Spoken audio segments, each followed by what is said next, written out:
विशेष media briefing में आप सभी का मैं स्वागत करता हूं।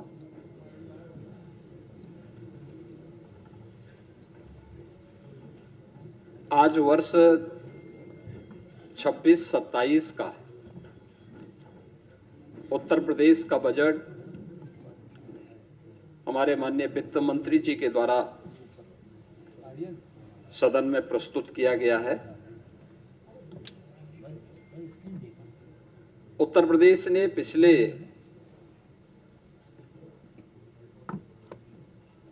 9 वर्ष के दौरान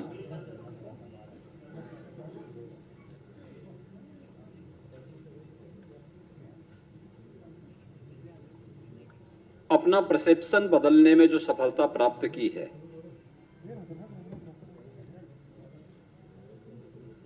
पॉलिसी पैरालिसिस से उभर करके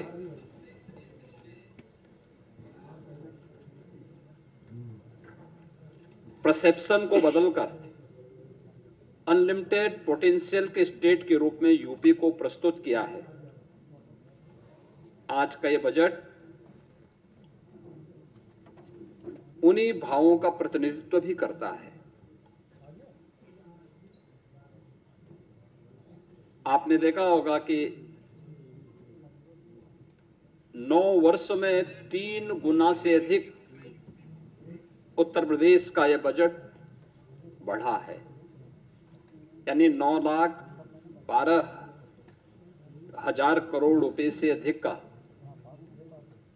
अब उत्तर प्रदेश की सबसे बड़ी आबादी का यह बजट आज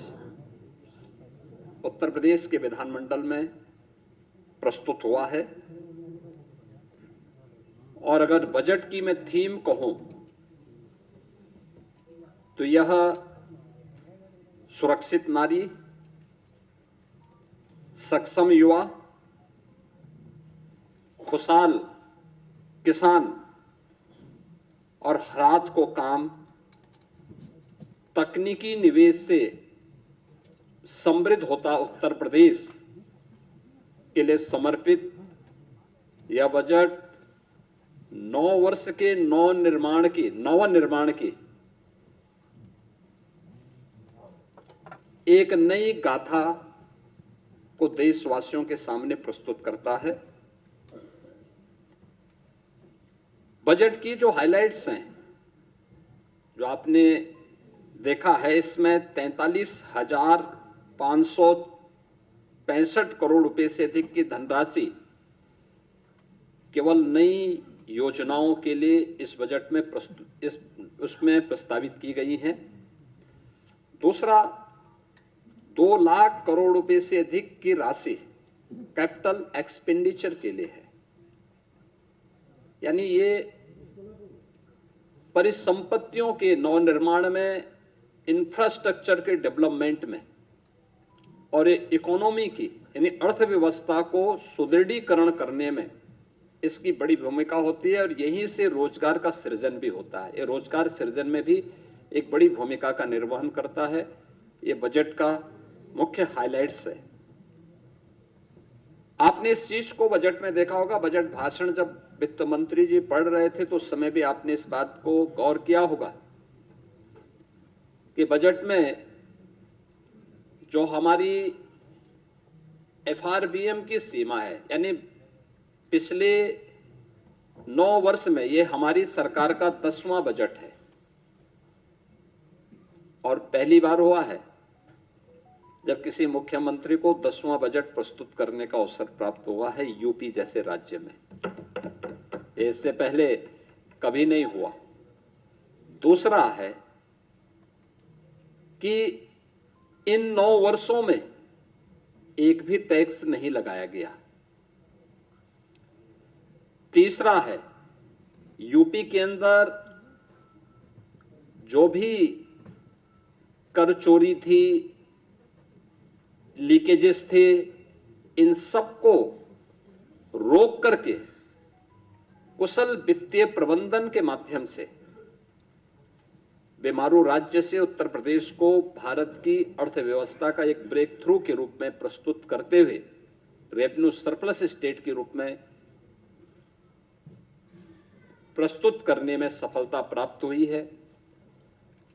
2017 में जिस राज्य में ऋणग्रस्तता थी और वह उसकी 30% से अधिक थी, उसे घटा करके हम लोगों ने अगले ही 2-3 वर्षों के अंदर 27% में लाने में सफलता प्राप्त की थी। लेकिन 3 वर्ष का जो कोविड कालखंड था, इसके कारण यह सीमा बढ़ी थी। हम इसे फिर से 27% में लाने में सफल हुए हैं और हमारा इस वित्तीय वर्ष में यह लक्ष्य है कि हम इसको 23% तक लेके आ जाएं। यानी जो रिजर्व बैंक ने तय किया है कि किसी भी राज्य की जो कुल जीएसडीपी होगी उसकी 30% से अधिक ऋण उस पर नहीं होना चाहिए। उत्तर प्रदेश देश के उन राज्यों में है जिस राज्य के पास जो भी एफआरबीएम की सीमा तय की गई है उसके अधीन उत्तर प्रदेश ने अपने वित्तीय प्रबंधन को रखा है और उत्तर प्रदेश की ऋणग्रस्तता उसी के अधीन उत्तर प्रदेश के अंदर देखने को मिल रही है। यह हमारा कुशल वित्तीय अनुशासन भी है। बिना अतिरिक्त टैक्स लगाए हुए उत्तर प्रदेश के अंदर वेलफेयर की स्कीम को, इंफ्रास्ट्रक्चर की स्कीम को और प्रत्येक सेक्टर में नई ऊंचाइयों को प्राप्त करते हुए विकास के नित नए सोपान को स्थापित करते हुए आज उत्तर प्रदेश जिस दिशा में आगे बढ़ा है, अपनी अर्थव्यवस्था को मजबूत किया है, उसके बल पर उत्तर प्रदेश आज देश की टॉप 3 इकोनॉमी में एक है। देश की जो टॉप 3 इकोनॉमी है उनमें से उत्तर प्रदेश की एक है। हम लोगों ने उत्तर प्रदेश जैसे राज्य को, हमने देखा होगा कि उत्तर प्रदेश में अब अनएम्प्लॉयमेंट जो रेट है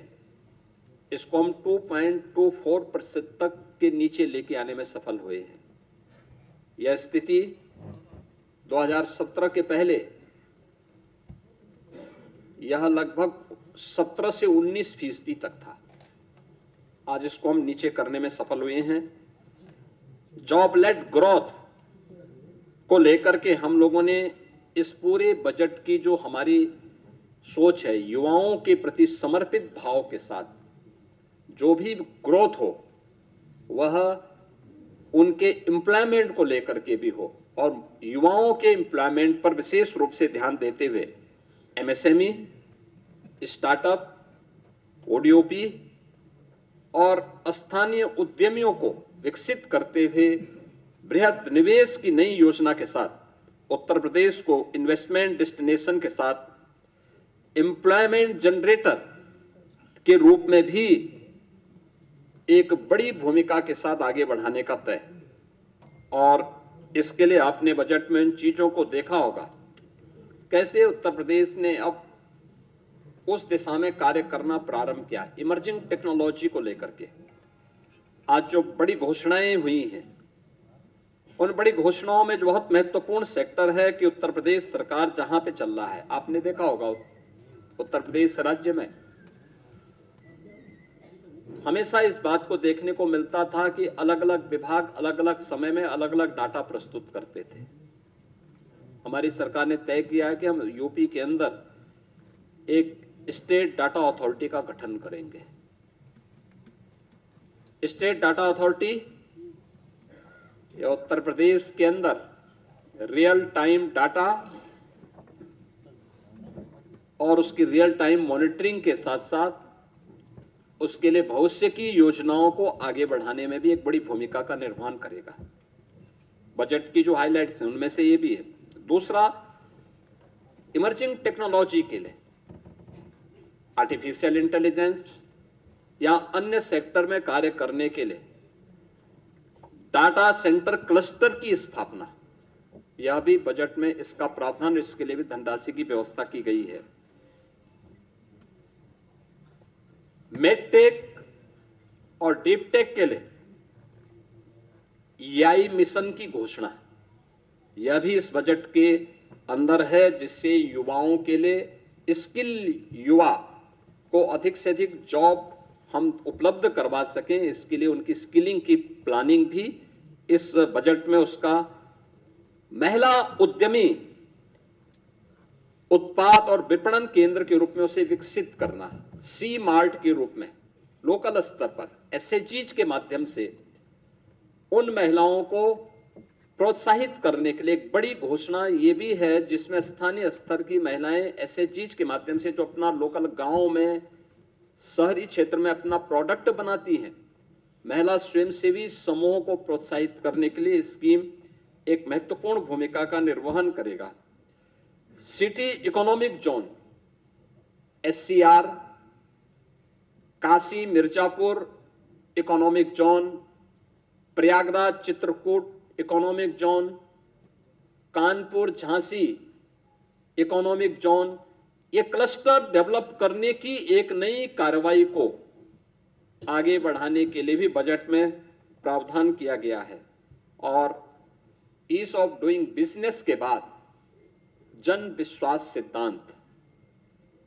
देखिए बहुत महत्वपूर्ण बात है यह जन विश्वास सिद्धांत, ईज ऑफ डूइंग बिजनेस। हम 17 में जब आए थे, यूपी का ईज ऑफ डूइंग बिजनेस में जो रैंकिंग थी वह लगभग 13-14 पे रैंकिंग थी हमारी। हम लोगों ने पहले 3 वर्ष के अंदर इसको नंबर 2 पर लाने में सफलता प्राप्त की। फिर यूपी ने चीफ अचीवर स्टेट के रूप में अपने आप को स्थापित किया। अब हम जन विश्वास सिद्धांत के रूप में निवेश करने वाले निवेशक को सिंगल विंडो सचमुच दिखाई दे, इसके लिए उन सभी चीजों में रिलैक्स करना, रजिस्ट्रेशन, लाइसेंसिंग आदि की कार्रवाई को अधिक सरल और सहज बनाने के लिए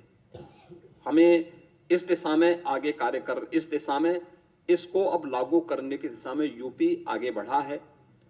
प्रदेश में डिजिटल एंटरप्रेन्योरशिप योजना, इस स्कीम को भी यूपी ने आगे बढ़ाने की दिशा में इस बजट में इस पर कार्य किया है। लेकिन इन सभी पर हमें सफलता तब मिली है जब प्रदेश के अंदर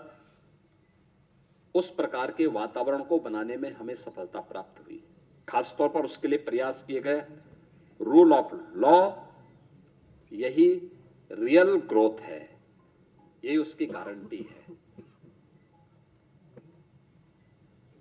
यानी रूल ऑफ लॉ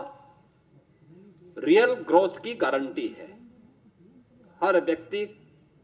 सुरक्षा की गारंटी चाहता है और वह गारंटी आज यूपी दे रहा है। सुरक्षा है, स्मार्ट पुलिसिंग है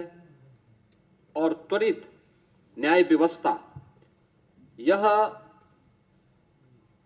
नागरिकों को भी और निवेशकों को भी, दोनों को सुरक्षित और एक भरोसेमंद वातावरण देने में एक बड़ी भूमिका का निर्वहन करता है। इससे प्रदेश में एम्प्लॉयमेंट क्रिएट हुआ है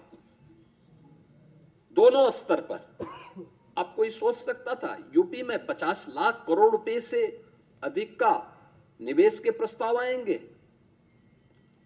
यूपी का मृतप्राय सा हो गया एमएसएमई सेक्टर फिर से ग्रोथ करके 3 करोड़ से अधिक नौजवानों के लिए नौकरी और रोजगार की संभावनाओं को विकसित करेगा। आज ये यूपी में संभव हो रहा है, आज ये यूपी में दिखाई दे रहा है, यूपी में हुआ है। और उसी दिशा में ये बजट इमर्जिंग टेक्नोलॉजी को फोकस करते हुए आज यहां पे प्रस्तुत किया गया है। इस बजट में कुछ अन्य सेक्टर को भी छुआ गया। अन्नदाता किसान, अन्नदाता किसान भारत जैसे कृषि प्रधान देश की अर्थव्यवस्था और उसके विकास की धुरी है। हमारा यह मानना है कि अन्नदाता किसान, यह अन्नदाता केवल लाभार्थी नहीं है, यह विकास का भागीदार है।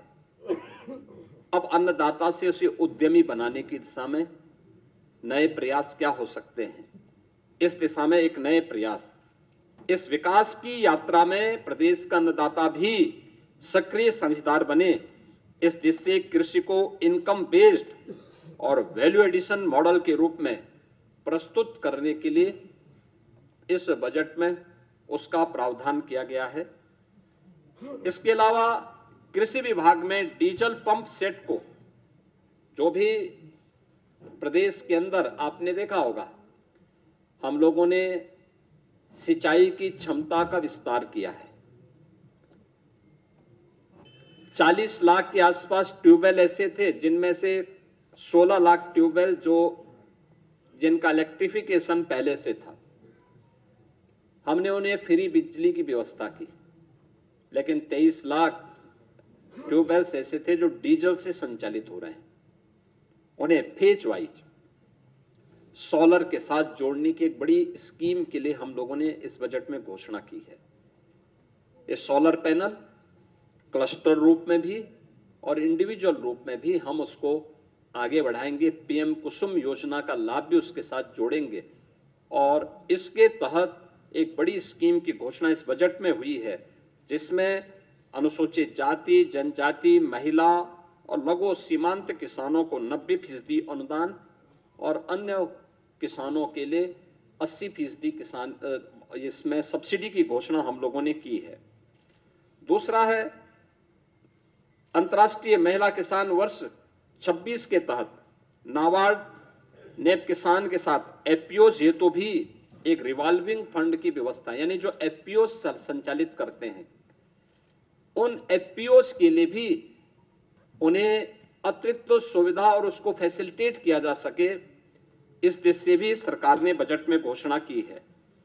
गन्ना के साथ ही तिलहनी और दलहनी अंतः फसली खेती, यानी अब तक होता क्या, हम एक फसल लेते थे एक समय में, गन्ना के साथ कोई दूसरी फसल नहीं ले पाते थे। इसके साथ भी उस दलहनी और तिलहनी फसलों को बोया जा सकता है, दोनों का लाभ होगा। लेकिन इससे पहले कुछ प्रगतिशील किसानों को हम लोगों ने प्रोत्साहित किया, लेकिन इस बजट में हम लोगों ने इसके लिए अच्छा प्रावधान किया है और यूपी के किसानों का जो प्रोडक्ट है वह एक्सपोर्ट हो सके, इसके लिए एग्री एक्सपोर्ट हब्स के रूप में हम लोगों ने नोएडा इंटरनेशनल एयरपोर्ट को विकसित करने की कार्रवाई आगे की है। इसमें उत्तर प्रदेश में कृषि और बागवानी उत्पादों की जो क्वालिटी है और उसका प्रोडक्शन है, इस दिशा में भी सरकार ने इस बजट में उसका प्रावधान किया है। वर्ल्ड बैंक के साथ हम लोग मिलकर के UP agrees platform, UP agrees के कार्यक्रम को आगे बढ़ा रहे हैं। हम लोगों ने इसके विस्तार की व्यवस्था भी की है और इसको एआई टूल्स के साथ जोड़ने की, यानी आर्टिफिशियल इंटेलिजेंस का उपयोग यहां पे कैसे हम कर सकते हैं, इसके बारे में भी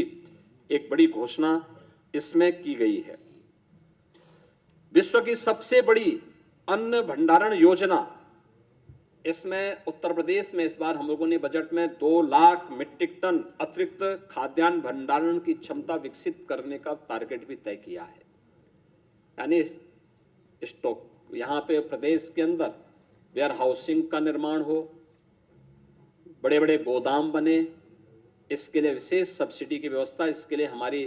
पहले से पॉलिसी है। उस पॉलिसी के दायरे में जो भी निवेश करना चाहेगा उसको हम प्रोत्साहित करेंगे और ये इस भी स्कीम हम लोगों ने दी है। इसके अलावा पशुओं को बीमा सुरक्षा देने के उद्देश्य से मुख्यमंत्री जोखिम प्रबंधन और पशुधन बीमा योजना में भी हम लोगों ने एक प्रावधान किया है, जिसमें 85% तक जो प्रीमियम होगी वह सरकार देगी और सरकार ने उसके लिए व्यवस्था की है। प्रदेश में मछुआरों को बेहतर मूल्य दिलाने के लिए state of art wholesale fish मंडी और फिश प्रोसेसिंग सेंटर के लिए भी धनराशि की व्यवस्था स्टेट में की है। लैंड लॉक्ड स्टेट में यूपी की प्रगति इस दिशा में देश के अंदर अग्रणी राज्यों में है और इस दिशा में उस जो कार्य करने की संभावनाएं हैं, इसमें वर्ल्ड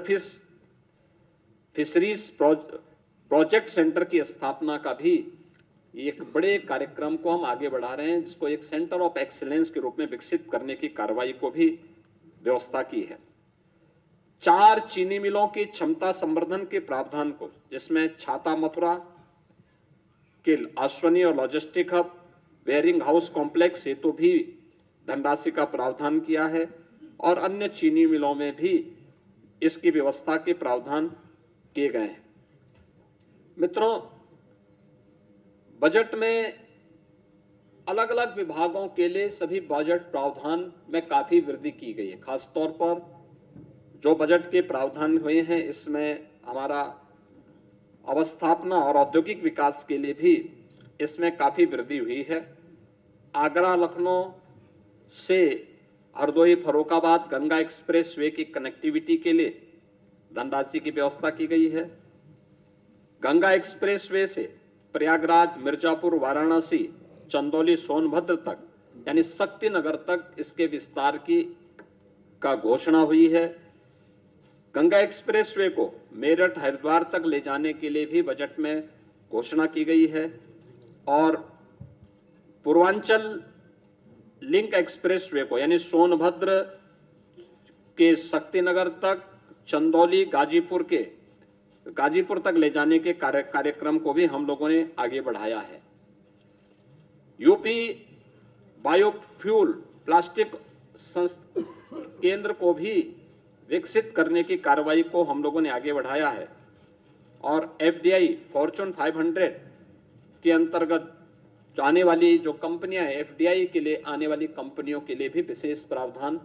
हम लोगों ने इस बजट में उसकी घोषणा भी की है। इसके साथ ही एमएसएमई सेक्टर में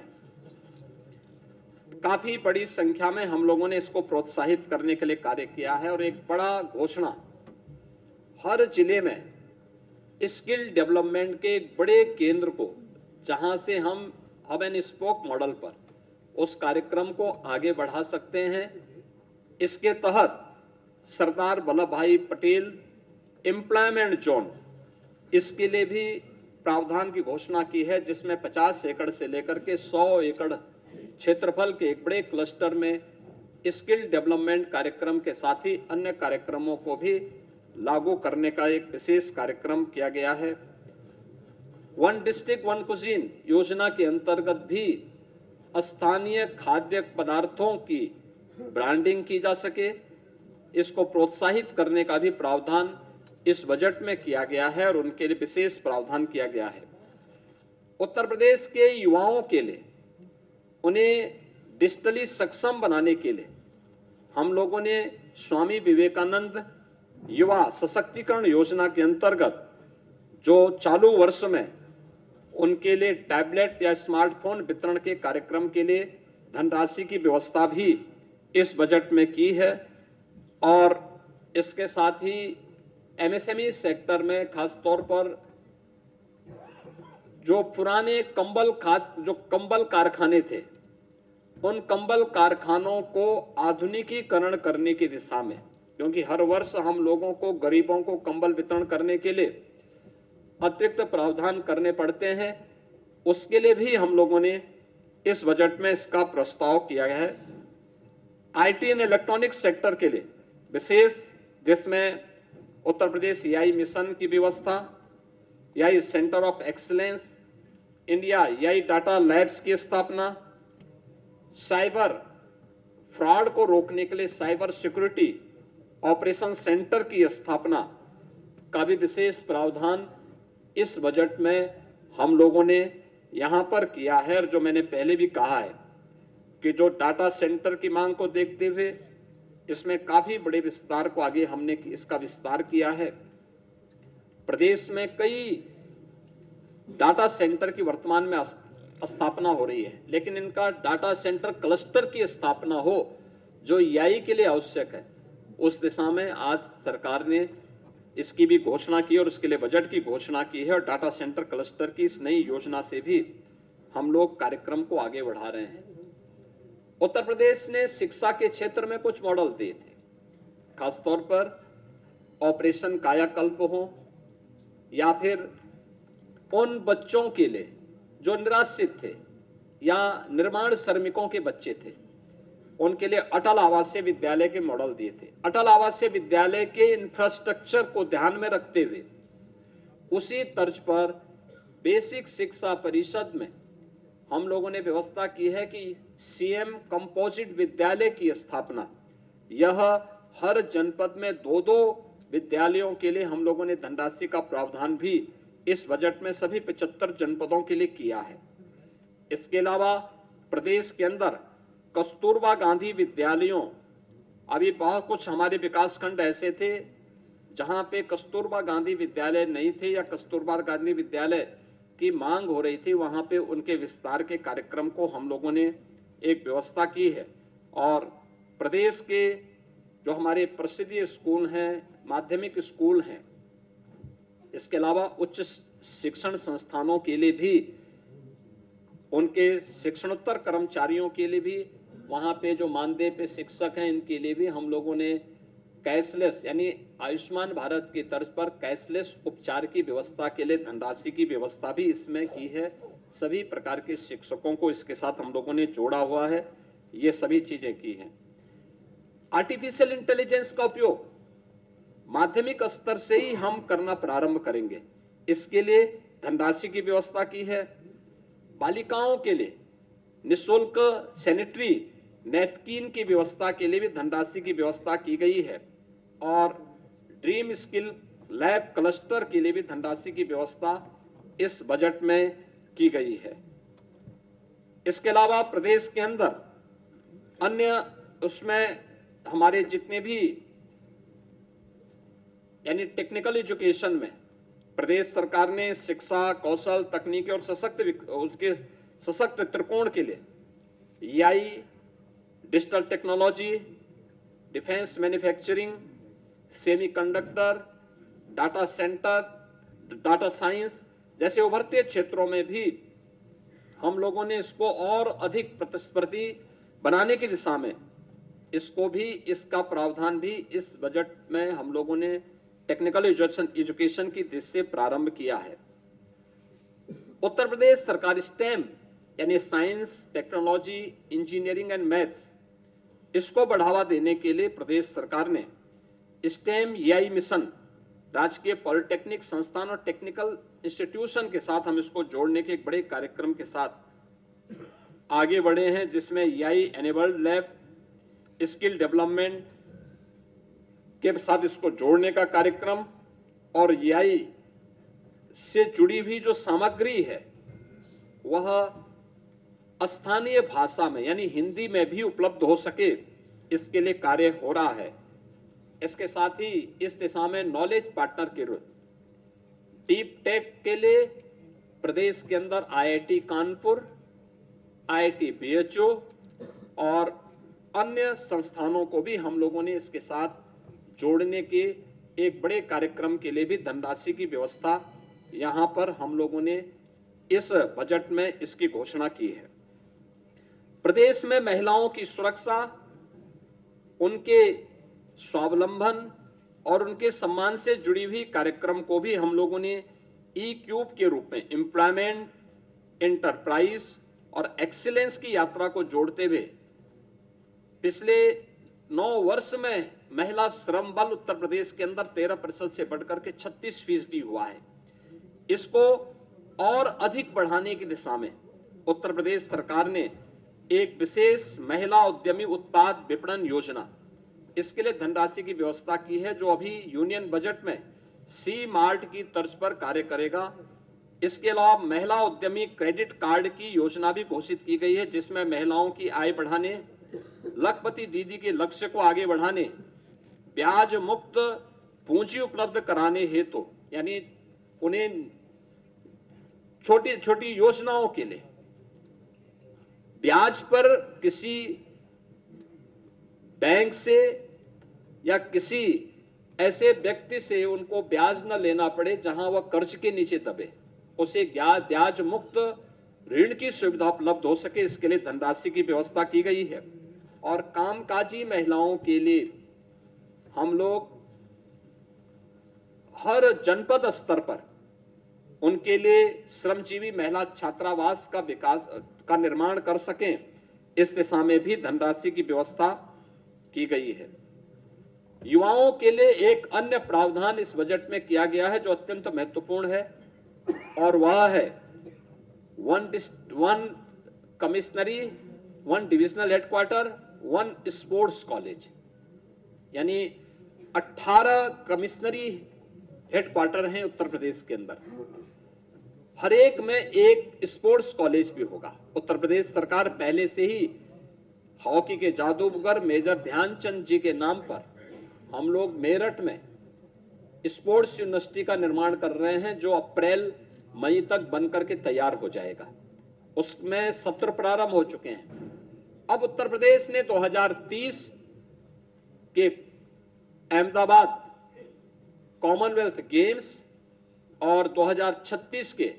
ओलंपिक की भारत की प्रस्तावित दावेदारी को ध्यान में रखते हुए उत्तर प्रदेश का युवा अच्छी संख्या में इन आयोजनों में भागीदार बन सके, इसके लिए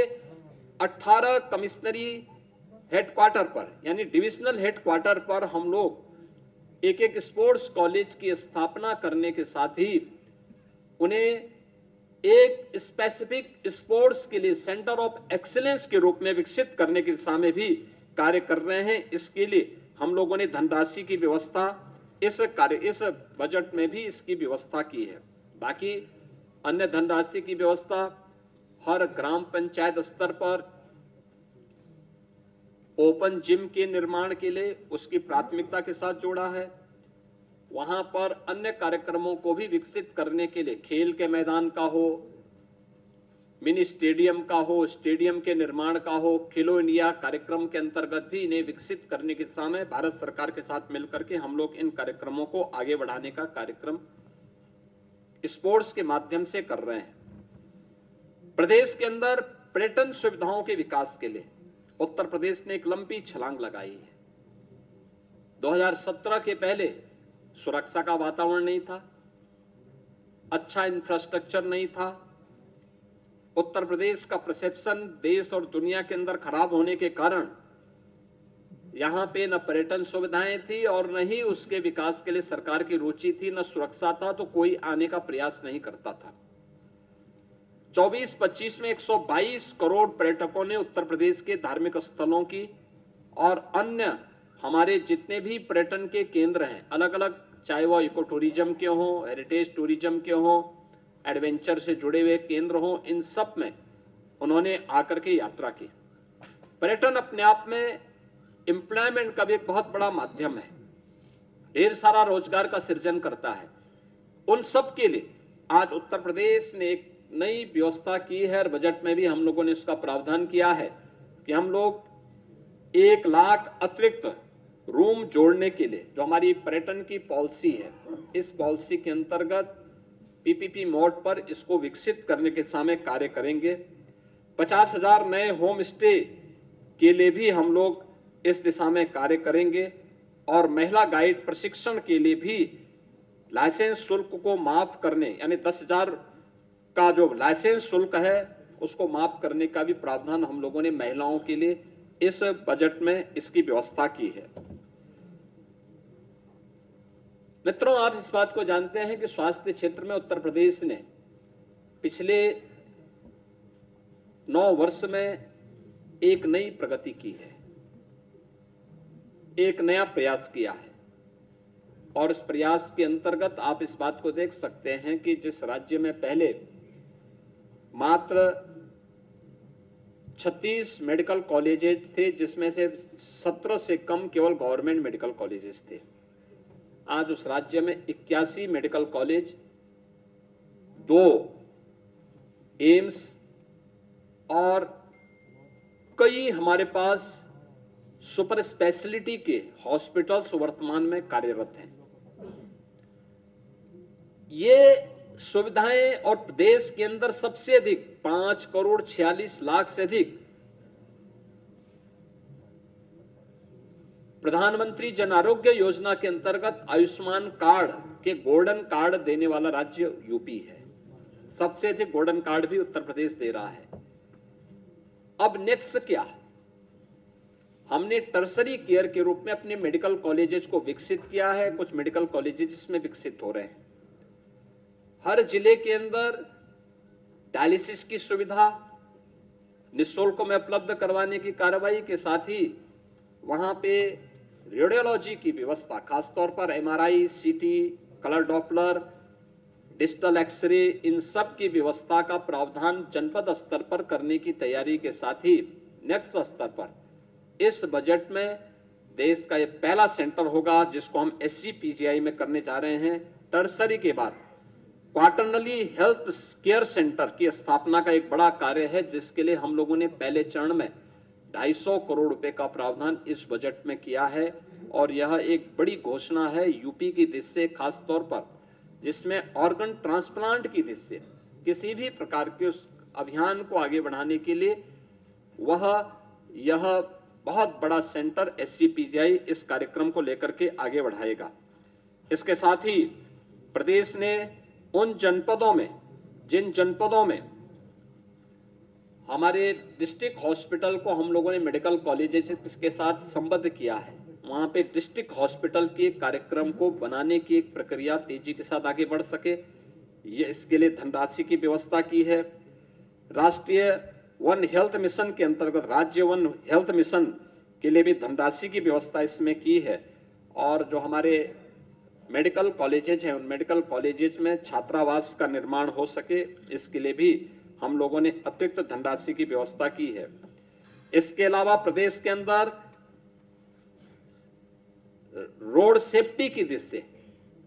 रोड सेफ्टी के लिए आवश्यक प्रावधान करने के साथ साथ अगर कोई घटना दुर्घटना होती है, रोड एक्सीडेंट होता है या कोई आपदा आती है, उन स्थितियों में ट्रॉमा हमारा उतना ही सशक्त हो, इसके लिए ट्रॉमा के लिए भी नए ट्रॉमा सेंटर विकसित करने के लिए भी धनराशि की व्यवस्था सरकार ने इस बजट में इसके लिए की है। और प्रदेश के अंदर मेडिकल के सेक्टर में भी, हेल्थ सेक्टर में भी मिडटेक की स्थापना हो, इसमें AI रोबोटिक आदि की हम सहायता से देश प्रदेश के दूर दराज के क्षेत्रों में भी सुविधा उपलब्ध करवा सकते हैं, अन्य जनपदों में उपलब्ध करवा सके। इसके लिए वर्तमान में हमारे 2 सेंटर ऑफ एक्सीलेंस, एक SCPGI लखनऊ में और दूसरा IIT कानपुर के साथ मिलकर के राज्य सरकार इसके लिए धनराशि की व्यवस्था की है और इसमें कार्य हमारा चल रहा है और हमने इसमें धनराशि की व्यवस्था भी की है। प्रदेश सरकार ने उच्च शिक्षा में बेटियों के लिए, खासतौर पर जो हमारी मेरिटोरियस छात्राएं हैं, उन बालिकाओं के लिए स्कूटी देने के कार्यक्रम के लिए भी धनराशि की व्यवस्था इस बजट में की है, जो बेटियों को सुगम यातायात के लिए और उस व्यवस्था को और सुगम बनाने में सरकार, यानी स्मार्टफोन, आपका जो है टैबलेट के साथ, स्मार्टफोन के साथ या स्मार्टफोन के साथ ये व्यवस्था अतिरिक्त उनके लिए वहां पर उपलब्ध करवाई जा रही है। इसके अलावा प्रदेश के अंदर हम लोगों ने दिव्यांगजन कल्याण के अंतर्गत स्कूल में या कोई ट्रेनिंग ले रही दिव्यांग छात्रा के लिए ट्राईसाइकिल यानी मोटराइज्ड ट्राईसाइकिल उपलब्ध करवाने के लिए भी एक व्यवस्था की है। प्रदेश के अंदर DDRC की स्थापना हो, दिव्यांग जनों के लिए उनके नजदीक के सेंटर में ही कृत्रिम अंग उपकरण वितरण के लिए स्क्रीनिंग और उपकरण वितरण हो सके, उनको ये सुविधा उपलब्ध हो सके, इसके लिए बजट में इसका प्रावधान किया गया है। 3 से 7 वर्ष के दिव्यांग बच्चों के लिए शिक्षण प्रशिक्षण के लिए डे केयर सेंटर की स्थापना के लिए भी धनराशि की व्यवस्था की गई है।